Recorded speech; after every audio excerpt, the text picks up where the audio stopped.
temer al hombre más que a Dios. Personas enamoradas, adictas a la aprobación de los hombres. Y en el versículo 29, Jesús les dijo: yo también os haré una pregunta, respondédmela y entonces os diré con qué autoridad hago estas cosas. Ustedes me hacen la pregunta de con qué autoridad hago lo que hago. Primero contéstenme otra pregunta. Y les dice en el versículo 30: ¿el bautismo de Juan era del cielo o de los hombres? Respondedme. ¿De qué Juan está hablando? Está hablando de Juan el Bautista. Y lo que les está preguntando es: ¿Juan el Bautista tenía una autoridad que venía de los cielos o ustedes eran los que le habían dado la autoridad a Juan? ¿De dónde provenía su autoridad? ¿Era celestial o era de los hombres? Y miren el versículo 31. Y ellos discurrían entre sí diciendo: si decimos del cielo, él dirá entonces ¿por qué no le creísteis? Mas si decimos de los hombres, pero temían a la multitud porque todos consideraban que Juan verdaderamente había sido un profeta. ¿Cómo quedaron estos hombres ante la respuesta de Jesús? Quedaron humillados. Querían venir a humillar a Jesucristo y salieron ¿qué? Trasquilados. Si decían que Juan tenía autoridad del cielo, entonces Jesús les iba a decir: ¿y entonces ustedes por qué no lo siguieron? Pero si decían no, era autoridad de los hombres, entonces la gente los iba a cuestionar porque estaban rechazando a Juan el Bautista como un profeta verdadero. Las multitudes no tenían cuestionamiento de que Juan era un profeta al mismo nivel de los del Antiguo Testamento que ellos conocían.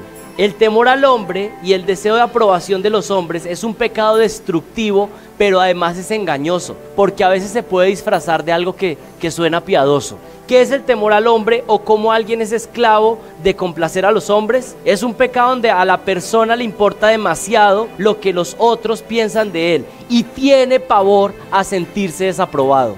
El temor al hombre es idolatría, pues la persona teme a alguien más en vez de a Dios. Cuando tú vives para obtener la aprobación de alguien, tú le estás dando la suprema autoridad de tu vida a ese de quien estás esperando la aprobación.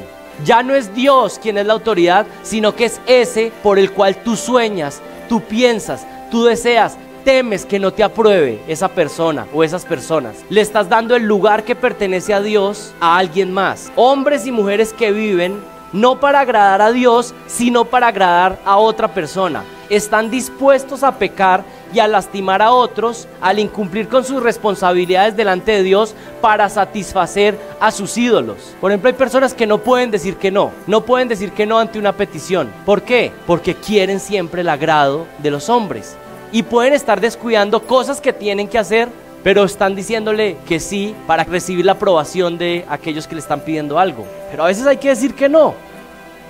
Personas que viven para buscar la aprobación de sus padres, por ejemplo, y que son capaces de abandonar sus responsabilidades matrimoniales para buscar la aprobación de sus padres. Personas adictas a buscar la aprobación de sus amigos. Personas temerosas de no tener la aprobación de sus hijos y por eso no los disciplinan. Personas temerosas de lo que los demás piensan más que temer a Dios. Y eso es detestable porque es poner en el lugar de Dios a alguien más. ¿Por qué estás haciendo lo que haces? ¿Lo haces por la aprobación de alguien o lo haces porque glorifica a Dios? Ese es el punto. Hacemos las cosas porque agradan al Señor.